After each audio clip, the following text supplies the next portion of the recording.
All right, welcome back for the second part of One Man's Faith as we're looking at, well, we're moving toward 2 Samuel, but I want to go back and pick up a little bit to get us into 2 Samuel so we can see what's going on. So, Saul is in a quandary. The Philistines are coming after him. He doesn't know what to do. The Lord won't tell him because the Lord has moved out, so to speak, of Saul's life because of what Saul has done. So Saul's in a quandary, and Saul makes another mistake. Saul decides to go to a medium, and he wants to call up Samuel. Saul still thinks that even from the dead, Samuel can give him a word.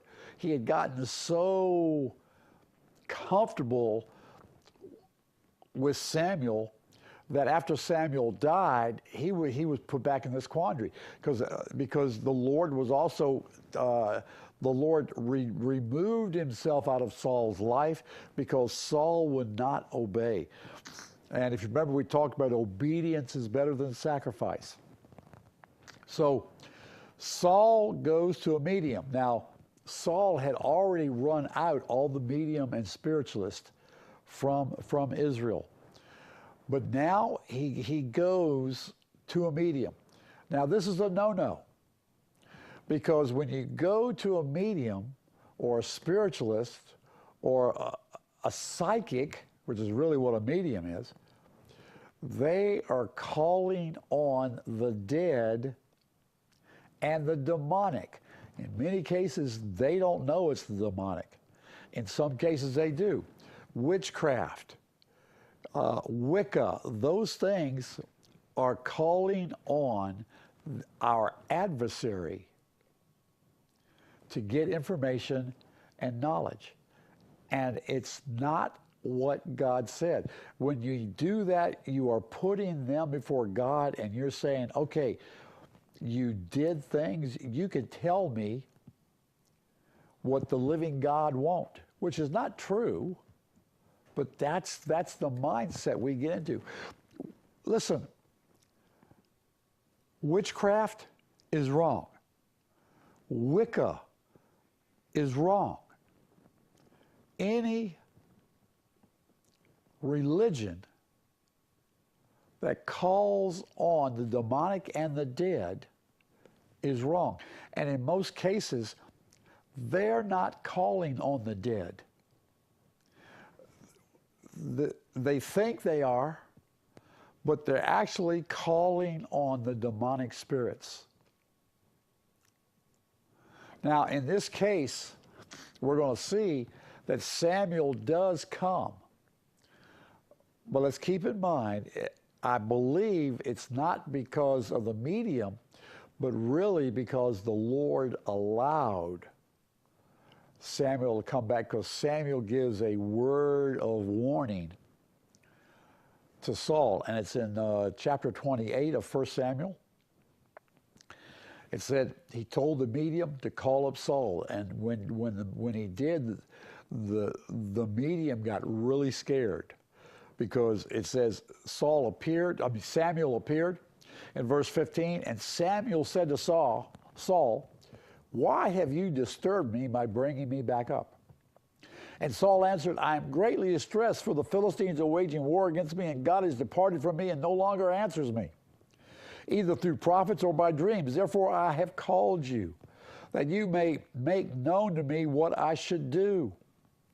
And Samuel said, why then do you ask me, since the Lord has departed from you and has become your adversary?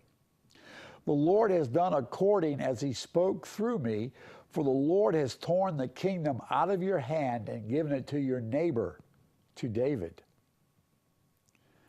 As you did not obey the Lord and did not execute his fierce wrath on Amalek, so that the Lord has done this thing to you today. Samuel brought a word to Saul and said, the God has said, you go and you totally wipe out the Amalekites. None will live, even the cattle and the lamb, none of the livestock. and Saul didn't do it. He killed most of the people, but he brought back the king and he brought back the livestock. His excuse was, the people made me do it.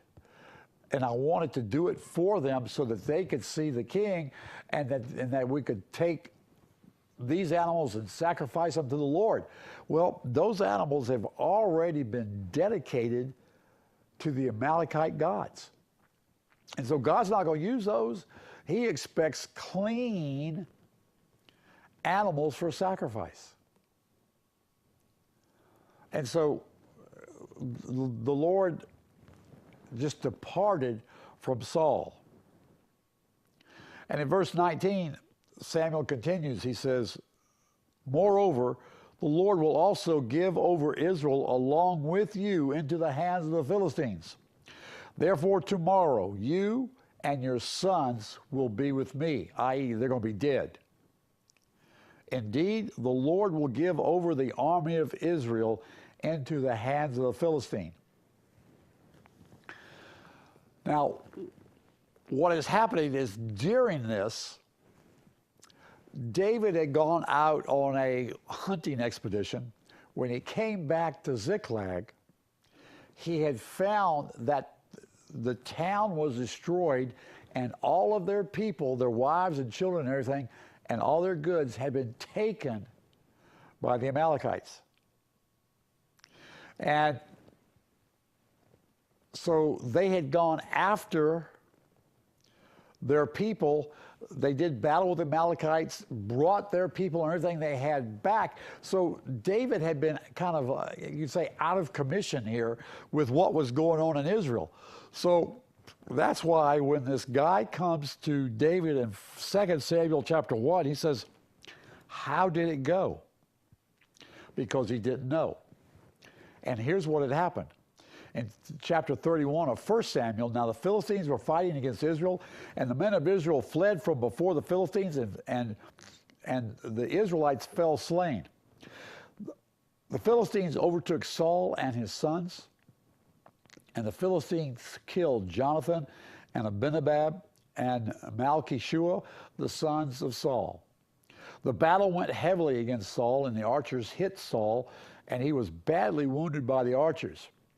Now, see if this is what happens, and see if how this compares to what this Amalekite told David when he came to say that I killed Saul. Here's what happens. And so Saul was badly hit, he was badly wounded, and Saul said to his armor bearer, draw your sword, pierce me through with it. Otherwise, these uncircumcised will come and pierce me through and make sport of me. But his armor bearer would not, for he was greatly afraid. So Saul took his own sword and fell on it. And when his armor bearer saw that Saul was dead, the armor bearer fell on his sword and died also. Thus Saul died with his 3 sons, his armor bearer, and all the men on that day of battle. And it comes about in verse 8 of 31, the next day, when the Philistines were stripping the slain, they were taking all the plunder, they found Saul and his 3 sons. And they cut off Saul's head and stripped him of his weapons and sent them throughout the land of the Philistines to carry the good news to the house of their idols of their people. They put his weapons in the temple of Ashtaroth, and they fastened his body to the wall of Bethshan. Now when the inhabitants of Jabesh Gilead heard that the Philistines had done to Saul, all the valiant men rose and walked all night and took the body of Saul and the bodies of his sons from the wall of Bethshan, and they came to Jabesh, and they buried them there, and they took their bones, and they buried them under the tamarisk tree at Jabesh, and they fasted for 7 days. A little different story than what this Amalekite said. Remember, the Amalekite said, yeah, he was mortally wounded, and he wanted to die, so I ran him through. Well, that's not what happened.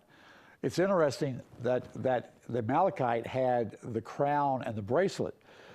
Because the indication here is that the Philistines didn't care. They cut off Saul's head.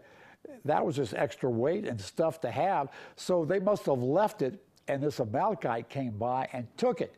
Or he took it during that nighttime period when Saul was dead, before the Philistines got there. Okay? So this Amalekite is lying. He's boasting himself up like, yeah, hey, look at me. I'm the one. I put Saul to death because he was just so morally wounded. You know, I saved him the anguish of death by the Philistines. Well, 1 Samuel.